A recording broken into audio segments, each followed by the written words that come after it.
ഈ മനോജ് കടകംപള്ളിയുടെ നിരന്തരമായ പോരാട്ടം, ആ പോരാട്ട വീര്യത്തിൻ്റെ ഒരു ഫലമാണ് ഇപ്പോൾ ഏറ്റവും ഒടുവിൽ UDF സർക്കാർ ഇത്തരത്തിലൊരു പ്രോസിക്യൂഷൻ അനുമതി എന്ന ഒരു തീരുമാനത്തിലെത്തുന്നത്. പരാതിക്കാരന് തന്നെ ഈ പ്രോസിക്യൂഷൻ അനുമതി വേണമെന്ന് ആവശ്യപ്പെട്ടുകൊണ്ട് കോടതിയെ സമീപിക്കേണ്ടി വന്നു എന്ന വിചിത്രമായ കാര്യം കൂടിയൊക്കെ ഉണ്ട്. അപ്പോൾ വലിയ പോരാട്ടം വർഷങ്ങളായി നടത്തുന്നു. ഇപ്പോൾ ആ പോരാട്ടത്തിന് ഒരു ഘട്ടം വിജയിച്ചിരിക്കുകയാണ്. ഇതൊരു പ്രോസിക്യൂഷൻ അനുമതി സർക്കാർ നൽകിയിരിക്കുന്നു. ഈ LDF സർക്കാർ 3 തവണ നൽകാത്ത അനുമതി UDF സർക്കാർ ഒടുവിൽ കോടതി സമ്മർദ്ദപ്രകാരം നൽകേണ്ടി വന്നിരിക്കുന്നു. എങ്ങനെ കാണുന്നു? ഇത് 18 വർഷമായിട്ടുള്ളൊരു ഫൈറ്റ്. 2008 തുടങ്ങിയതാണ് ഈ അഴിമതിയെ പറ്റി ഞാൻ പരാതി കൊടുക്കാൻ തുടങ്ങിയത്. എന്തു തന്നെയായാലും ഇതിൻ്റെ ഒരു വലിയൊരു ഘട്ടം പൂർത്തിയായി.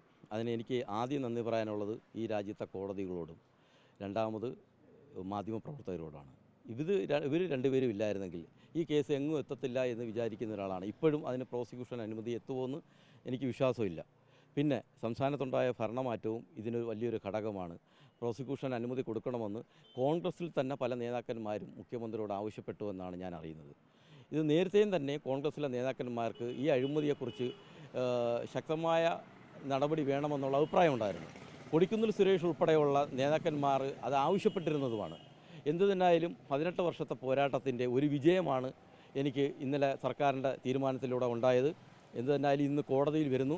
കോടതിയാണ് അടുത്ത നടപടിയിലോട്ട് ഇത് പോകേണ്ടത്. നമ്മൾ ഈ ഒരു വിഷയത്തിലേക്ക് വരുമ്പോൾ സമയത്ത് വലിയ എതിർപ്പുകൾ, നമ്മൾ ഇതിൽ നിൽക്കരുത്, അത്തരം സമ്മർദ്ദങ്ങളൊക്കെ ഈ കഴിഞ്ഞ 18 വർഷക്കാലം അതിജീവിച്ചാണ് ഇവിടം വരെ എത്തുന്നത് അല്ലേ? ഉറപ്പായിട്ടും തുടക്കകാലത്തൊക്കെ എല്ലാ രീതിയിലും ഈ എതിർകക്ഷികൾ എന്നെ ഉപദ്രവിക്കാൻ നോക്കിയതാണ്. അവർ സാമ്പത്തികം ഓഫർ ചെയ്തു, പ്രലോഭനങ്ങൾ നടത്തി, പാർട്ടിയിൽ സ്ഥാനങ്ങൾ തരാമെന്ന് പറഞ്ഞു. അതുകൂടാതെ ഭീഷണിപ്പെടുത്തി, വീട്ടിൽ വന്ന് ഭീഷണിപ്പെടുത്തി, പോലീസിനെ കൊണ്ട് ശല്യം ചെയ്യിച്ചു. ഞാൻ മാവോയിസ്റ്റ് ഫണ്ട് മേടിക്കുന്നുവെന്നും പറഞ്ഞ് എന്നെക്കുറിച്ച് അന്വേഷണം നടത്തി. പല തവണ എന്നെക്കുറിച്ച് പോലീസ് അന്വേഷിച്ചിട്ടും എൻ്റെ ഒരു ഉറച്ച വിശ്വാസം ഇത് തെളിയിക്കാൻ പറ്റും, ഇത് എൻ്റെ കൺമുന്നിൽ നടന്ന അഴിമതിയാണ്, എൻ്റെ അച്ഛനും അമ്മയും ജോലി ചെയ്ത സ്ഥാപനത്തിൽ നടന്ന അഴിമതിയാണ്. അത് എനിക്കൊരു ഉറച്ച വിശ്വാസം ഉണ്ടായിരുന്നു, ഇത് തെളിയിക്കാൻ പറ്റുമെന്ന്. ആ വിശ്വാസത്തിൻ്റെയും കൂടെ ഒരു പ്രതിഫലനമാണ് ഇന്നലെ ഗവൺമെൻറ്റിൽ നിന്നുണ്ടായത്. അതിന് ഞാൻ ആദ്യമായി ഈ രാജ്യത്തെ കോടതിയോട് നന്ദി പറയുന്നു.